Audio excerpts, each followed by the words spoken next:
귀한 기도, 은혜로운 찬양 감사합니다. 하나님의 영광을 돌립니다. 아멘.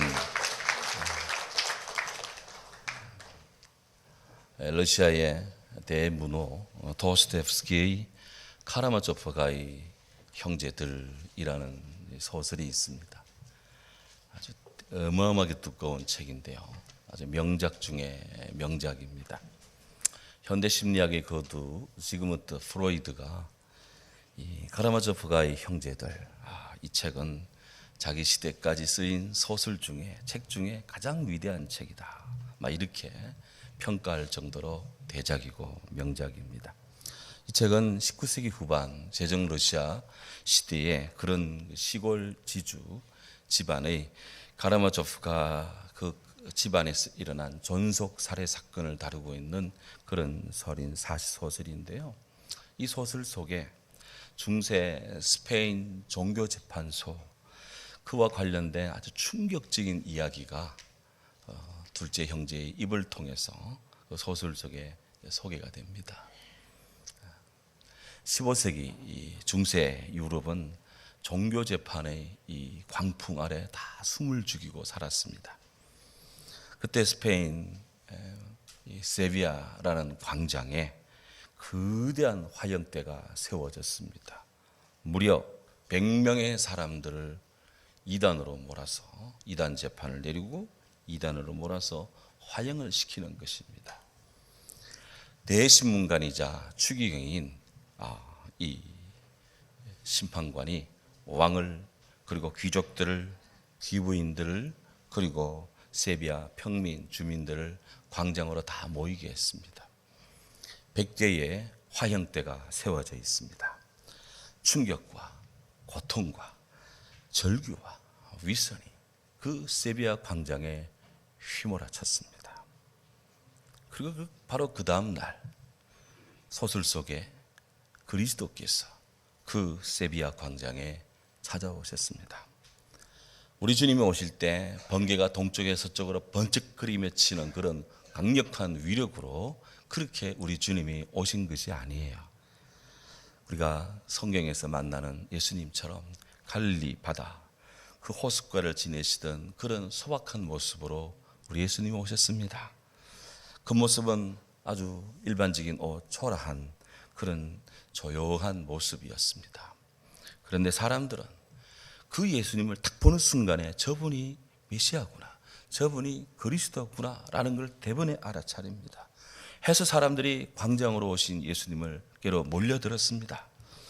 예수님은 당신께로 다가선 사람들을 축복을 하십니다. 사람들의 손이 예수님 옷에 닿기만 해도, 주님 몸에 닿기만 해도 그들 몸속에 그들만이 아는 지병들이 막 치유되고 고쳐지는 것입니다. 어릴 때부터 맹인이었던 한 노인이 주님 앞에 무릎을 꿇고 애원합니다. 주님, 저를 치유해 주세요. 그러면 제가 주님을 볼 수 있을 것입니다. 그렇게 기도하자 눈이 번쩍 떠졌습니다. 일단은 사람들이 7살짜리 어린 여자아이 장례를 치르기 위해서 상해를 메고 이제 교회 안으로 들어가는데 예수님이 찾아가셔서 그 관에 손을 대고 달리다궁 하시니 소녀가 죽음에서 일어나는 겁니다. 예수님을 알고 예수님을 믿고 따르는 그 시대, 중세시대의 민중들은 주체할 수 없는 감격으로 막 비명을 지르고 환호를 지르고 흐느껴 울었습니다. 당시에 90세인 추기경이자 종교재판 대신문관이 이를 목격했습니다. 그런데 그의 눈은 분노와 경멸의 불꽃으로 이글거립니다. 전날 화형식을 집행할 때는 아주 화려한 추기경의 복장을 하고 있었지만 이날은 매우 겸손한 듯 낡고 흐름한 수도사 복장을 하고 있었는데, 그런 그가 그를 따르는 수행원들에게 예수님을 체포하라고 명령을 내립니다. 건전한 교회의 기풍을 흐리게 한다는, 어지럽힌다는 그런 이유였습니다. 그리고 그날 밤 대신문관이 감옥에 수감된 예수님을 찾아갔습니다. 가서 말합니다.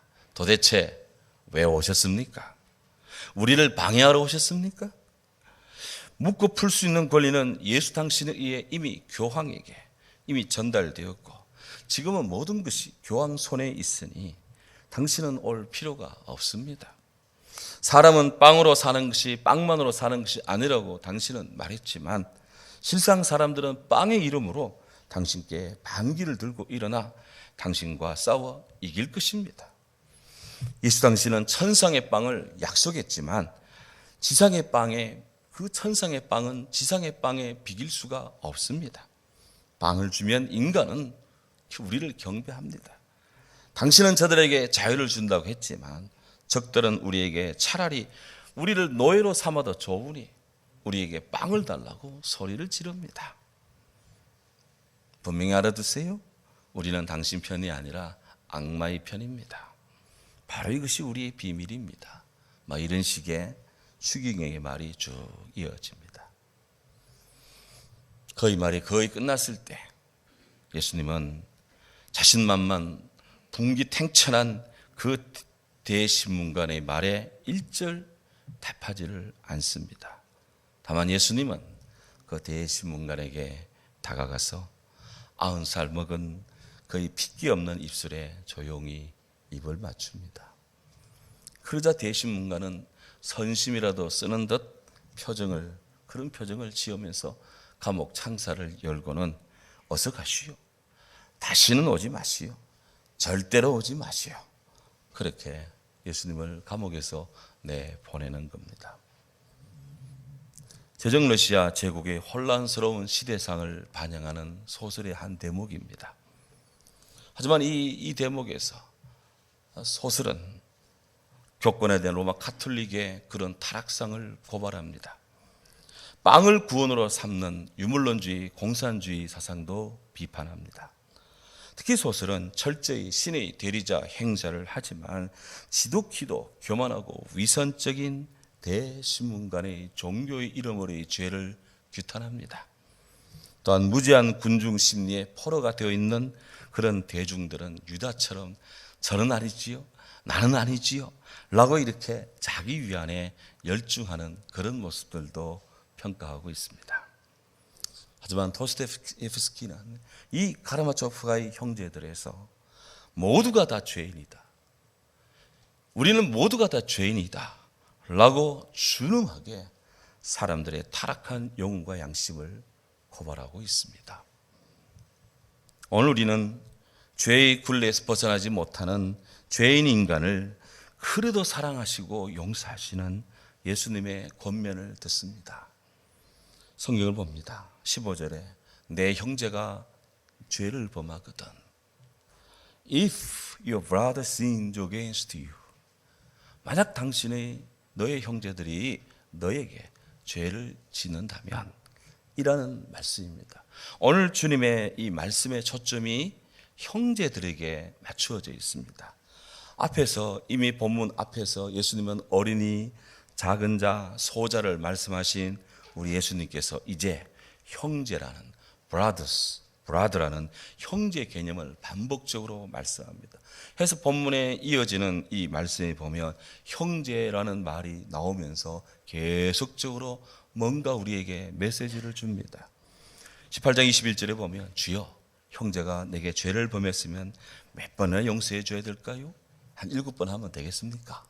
베드로가 이렇게 형제의 죄 문제에 대해서 예수님의 의견을 타진하며 자기는 한 7번 정도 용서해 줄 수 있다고 베드로의 아량을 은근히 드러냅니다. 18장 35절에 가면 너희가 각각 마음으로부터 형제를 용서하지 않으면 너희 하늘 아버지께서도 너에게 용서가 없다. 주님 그렇게 형제 용서를 강조하세요. 유대인에게서 이 형제는, 이 아데레포스라는 형제는 집안의 혈연, 친척이라는 그런 혈연의 개념을 넘어갑니다.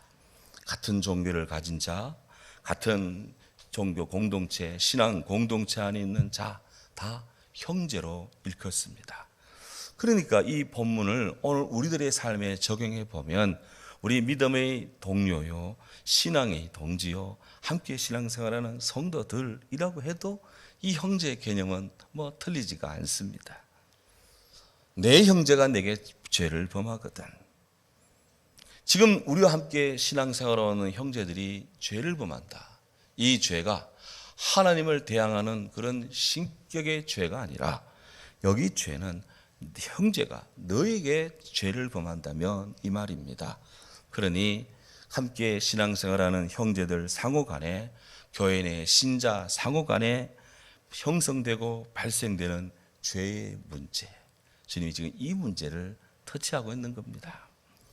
교회 안에서, 이 교회 안에서 좁혀서 교회 안에서 죄 때문에 일어나고 발생하는 그런 부패상, 그런 형국들은 어떤 모습일까요? 성경 고린도 교회를 예를 들면 우리는 어느 정도 유추할 수가 있습니다. 고린도 교회의 문제, 내적으로 심각한 죄가 교회를 덮고 있었습니다.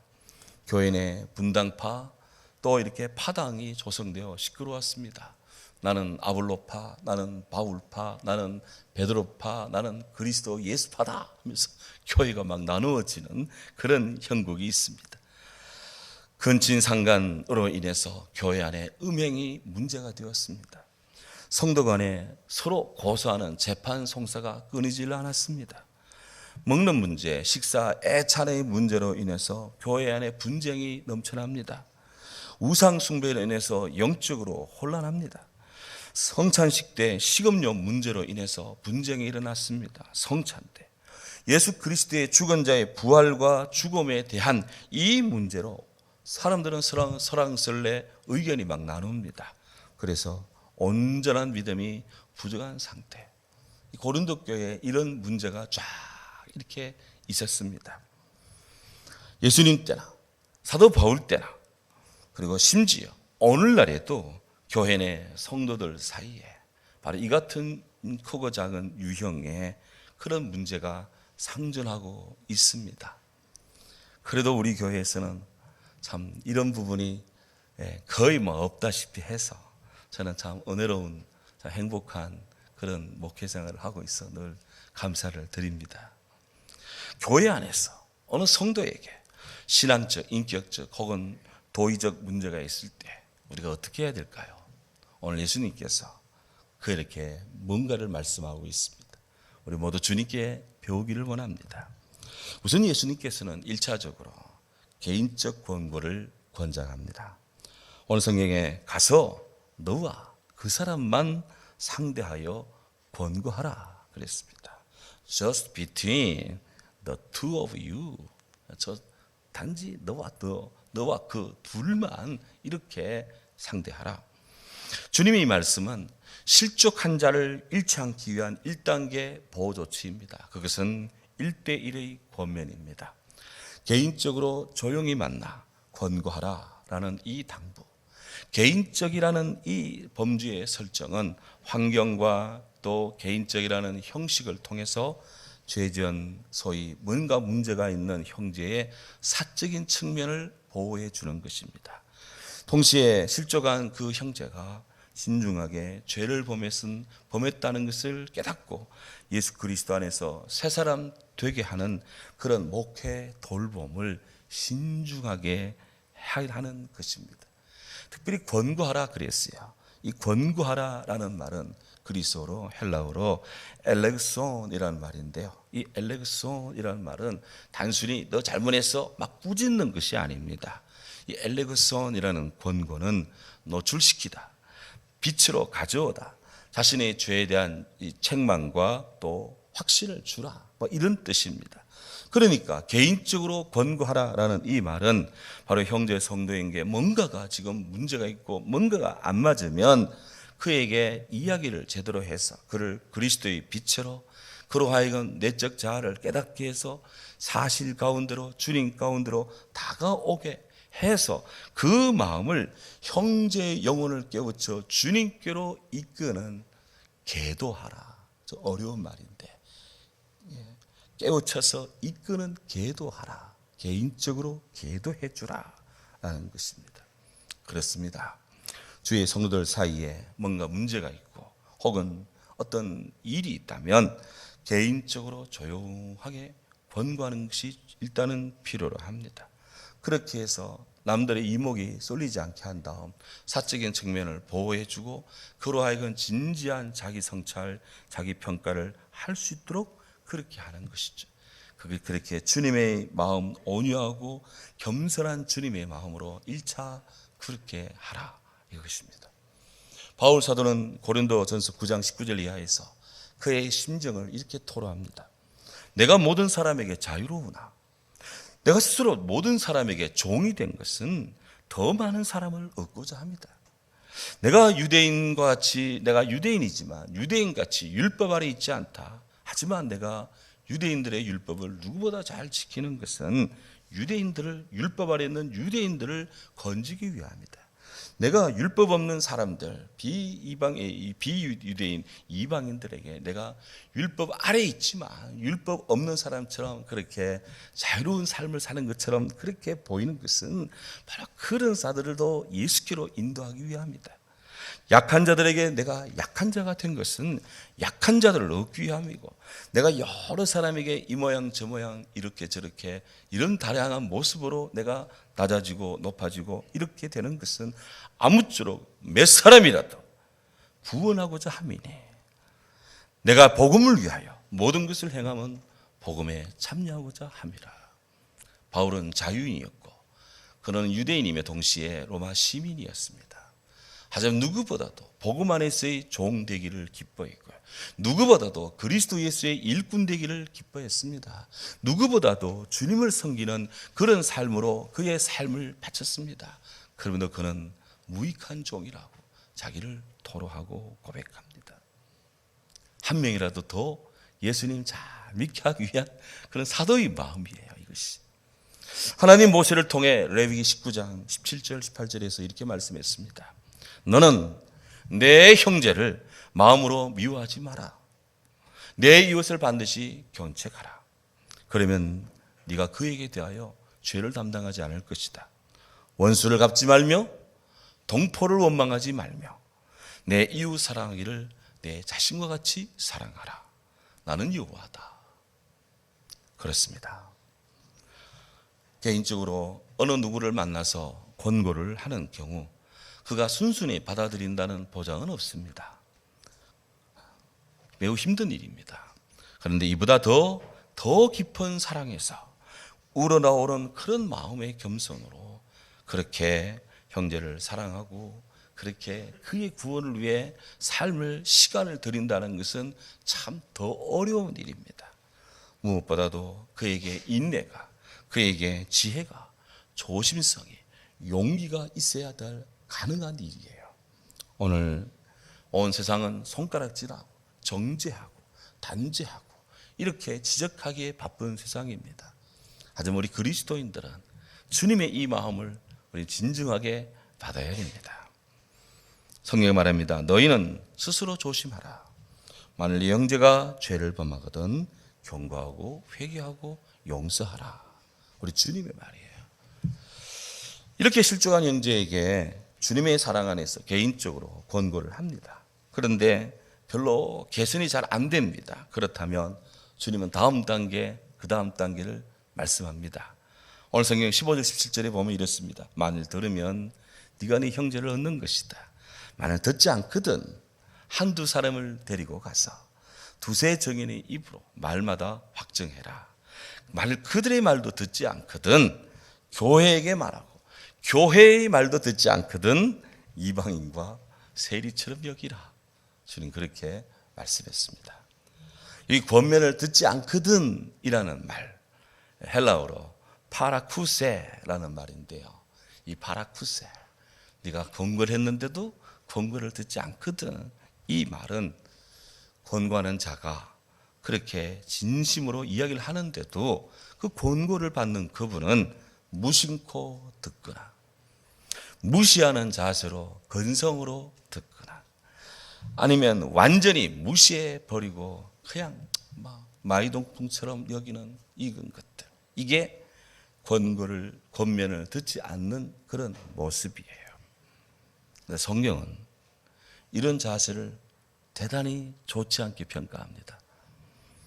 하나님께서는 이사야를 통해 말씀합니다. 오직 나 여호와를 버리며 나의 성산을 잊어버린 너희여, 내가 너희를 칼에 붙일 것인즉 다 굽으리고 죽임을 당하리니. 이는 이유가 무엇일까? 이는 내가 불러도 너희가 대답하지 아니하였고, 내가 말하여도 듣지 아니하였고, 내가 나의 눈에 악을 행하였으며, 내가 즐기하지 않은 일을 네가 택하였기 때문이다. 하나님이 선지자를 통해 말하고 말씀하고 증거하고 권면하고 그렇게 코멘트하고 조언을 주고 충고했음에도 불구하고 그 말을 듣지 않고 여기지 않고 눈으로 보지도 않고 그렇게 해서 오히려 마음의 문을 닫고 하나님이 싫어하고 하지 말라는 것을 골라하고 그냥 죽으라고 하고 너에게 칼이 임할 것이다. 무서운 이야기입니다. 안타까운 일이지만 개인적으로 허물이 두꺼운 형제에게 진심으로 이런 권고를 하였는데 그 형제가 회개하지 않는 경우가 참 많습니다. 예수님은 그럴 때 한두 사람을 데리고 가서 다시 한번 권고를 하라고 그렇게 말을 합니다. 그래도 마음이 열리지 않고 말을 안 들으면 교회에 말하라 그랬습니다. 교회에 말하라. 교회에 말한다는 것은 교회가 연합적인 노력을 기울이도록 촉구하라는 것입니다. 교회는 우리에게 오시고 임할 도래할 하나님 나라의 전형입니다. 교회는 예수 그리스도께서 위탁한 주의 몸된 교회요, 이곳은 진리의 성전이고 진리 전수의 터전입니다.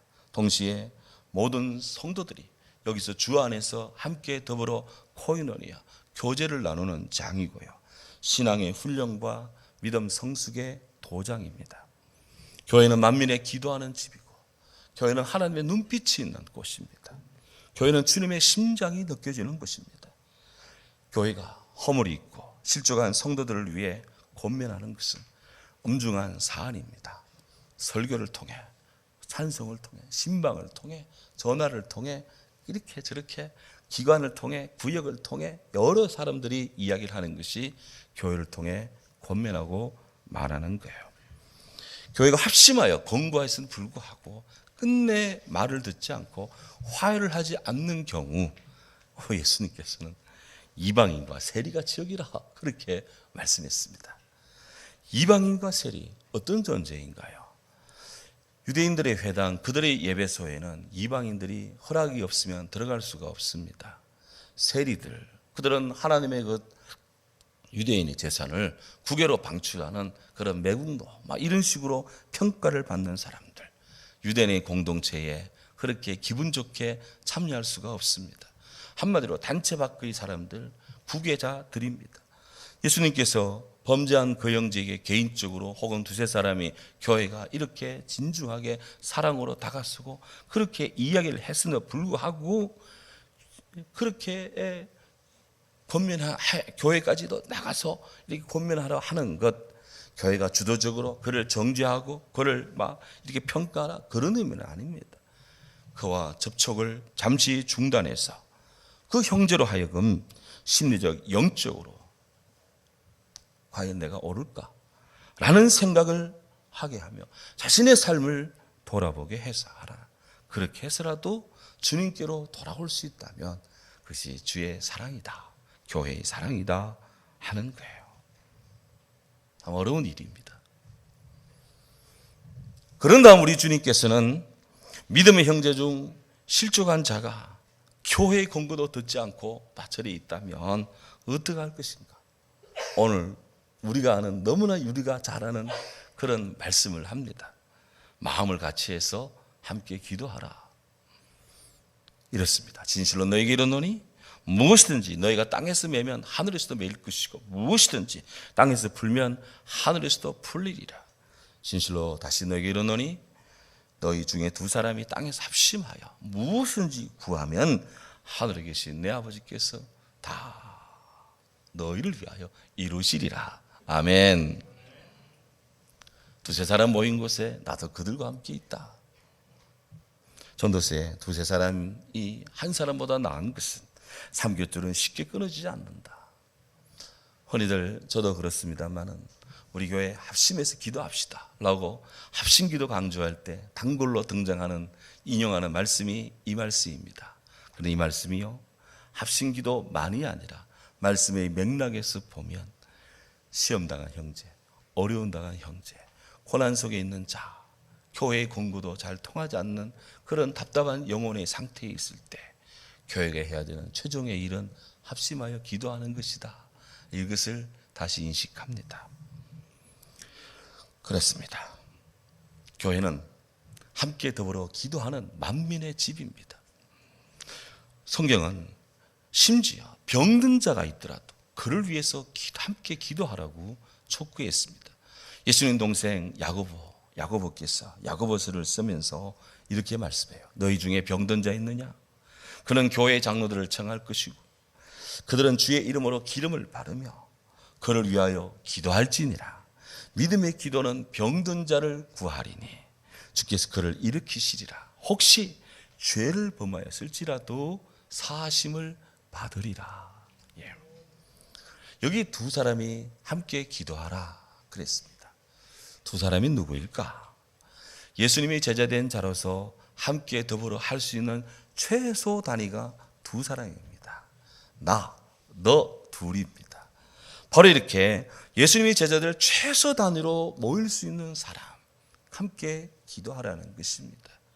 또 여기 두 사람은 뭔가 문제가 있는 형제와 그 형제로 인해 피해를 받은 그 성도가 있다면 서로가 각자 자리에서 기도하라라는 뜻도 되는 것입니다.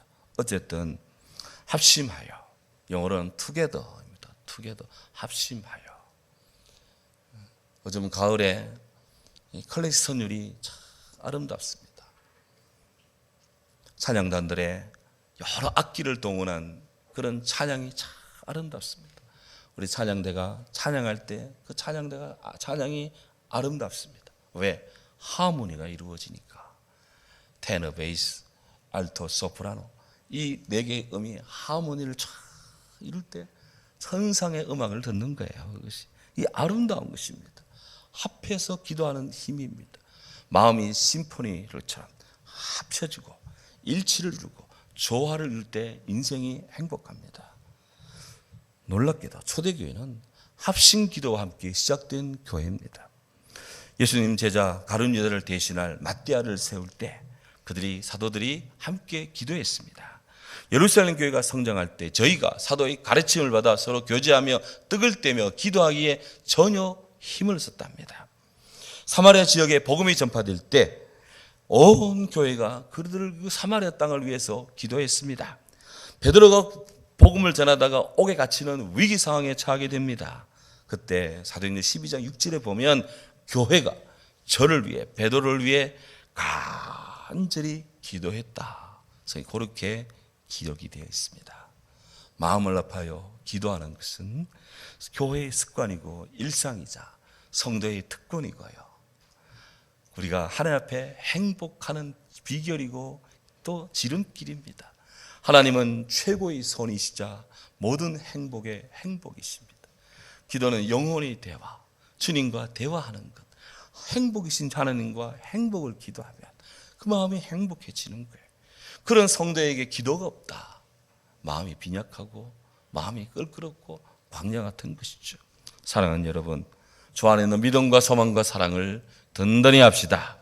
주 안에 있는 믿음의 형제가 혹 무슨 일이 있다면 우리는 에이 저거 시험 들었네, 에이 저거 어떻네 이렇게 하는 것이 아니라 주의 사랑으로 기도하고 진중하게 권면하고 교회와 성도는 서로 위하여 간절히 기도해야 된다. 이게 오늘 주님의 말씀입니다. 오늘 주님 안에서 이런 아름다움이 그리스도 안에 풍성하기를 주의 이름으로 축원합니다. 아멘. 기도합니다. 귀하신 주님, 예수 그리스도 안에서 함께 더 낫게